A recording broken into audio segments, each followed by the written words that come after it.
Meus amados irmãos, a paz do Senhor.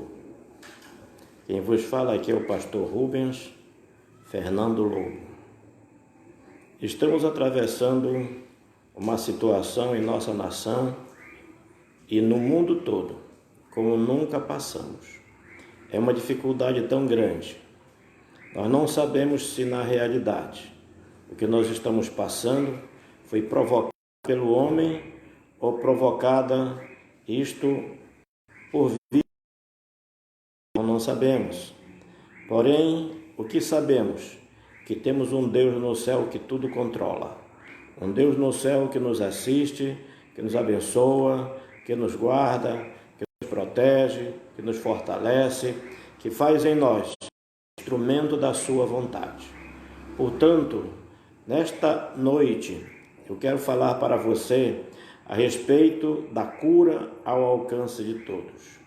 Em primeiro lugar, nós queremos falar da cura da alma.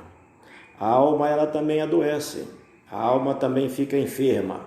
A alma também, ela fica doente. Por isso que o salmista disse: por que te abate, ó minha alma?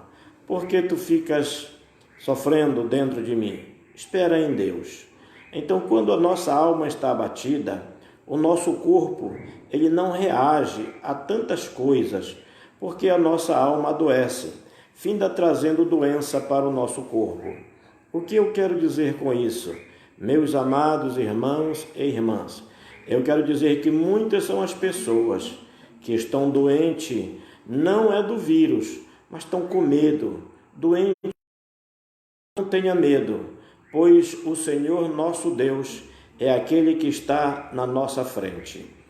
Ao pôr do sol, no livro de Lucas, no capítulo 4, versículo 40, diz que todos que tinham enfermos de várias doenças, os traziam e ponham as mãos sobre cada um deles e os curavam. Então entenda este texto, entenda esta palavra. Nunca foi da vontade de Deus que o seu povo vivesse doente.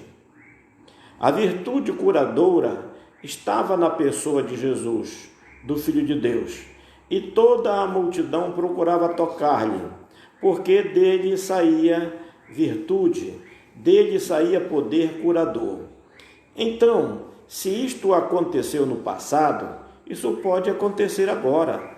Não é diferente, meus amados, não é diferente. As Escrituras, elas garantem que Ele, Deus, o Senhor, Ele foi ontem, Ele é hoje e Ele será eternamente o mesmo. Dele nunca haverá sombra de variação, nele nunca haverá nenhuma dúvida. Ele permanece o mesmo, amoroso, bondoso. Olha, observe que lá, quando o povo de Deus, ainda a igreja do Velho Testamento que começava, quando este povo estava no Egito, no tempo das pragas, diferença entre aqueles que servem a Deus, que serviam a Deus, e os que não serviam. Em Gósen não tinha praga, no Egito todo tinha praga, mas na região onde estava o povo de Israel não havia praga. Então nós podemos observar que no livro santo, no livro de Deus, aleluia, o Senhor Jesus, ele disse, em Hebreus capítulo 10, versículo 7, ele disse que ele estava ali para a vontade do Pai. Então, ele continua do nosso lado. Qual é a vontade de Deus? É que todos sejam salvos, é que todos cheguem ao pleno conhecimento da verdade, é que todas as pessoas possam perdoar. A iniquidade, ela faz separação, mas o arrependimento sincero, pedir perdão a Deus com sinceridade, você recebe o perdão dos seus pecados, porque está escrito no Salmo 103, é Ele quem perdoa teus pecados e sara todas as maldades. Então, qual é a vontade de Deus? É que nós não vivamos em pecados e não vivamos com enfermidade. Tenha confiança em Deus, tenha confiança na sua palavra, porque Deus, ele é poderoso. A Bíblia ainda diz em João, no capítulo 38, e no no capítulo, 6, verso 38, diz: porque eu desci do céu, não para fazer a minha vontade, mas a vontade daquele que me enviou. E qual era essa vontade que o Senhor estava falando? A vontade que me enviou é esta: que eu não perca nenhum de todos aqueles que Ele me deu. Então, todo aquele que Jesus recebe, aleluia, Ele não deixa só. Toda aquela pessoa que Jesus toma para si, Ele não deixa só. A palavra garante, aleluia, de maneira nenhuma eu vou deixar alguém que vem a mim. Aquele que vem a mim, eu não mando fora. Isso é Jesus que garantia.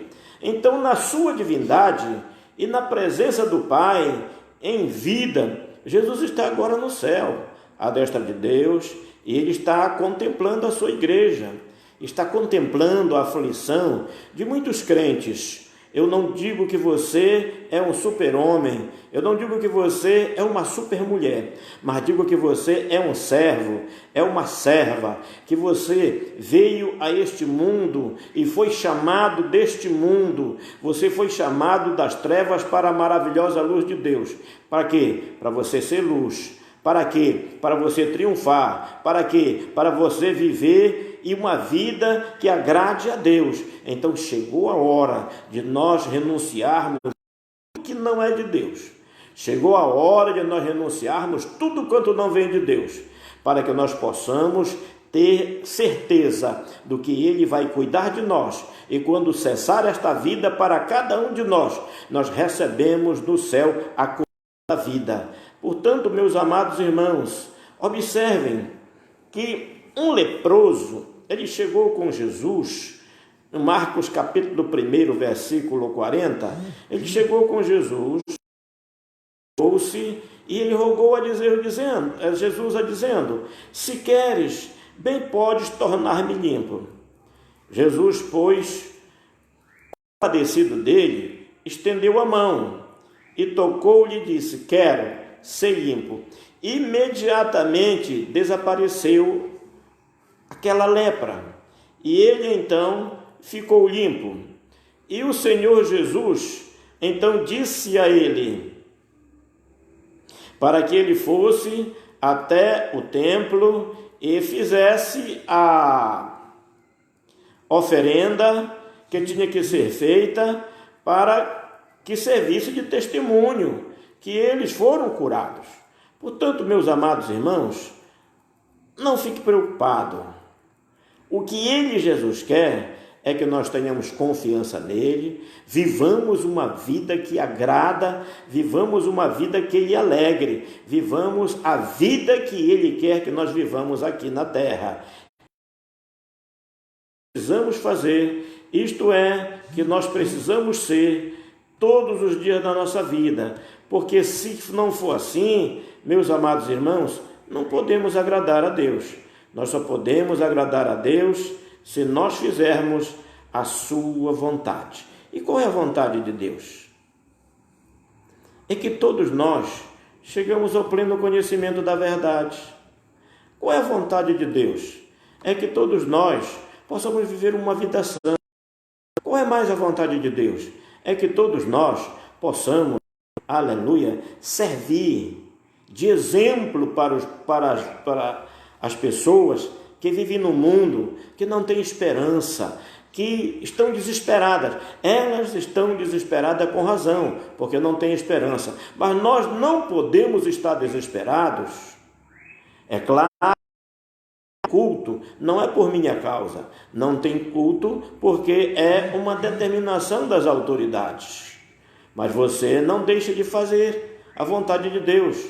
Ler a sua Bíblia, orar, dobrar o seu joelho e ofertar a Deus, dizimar a Deus.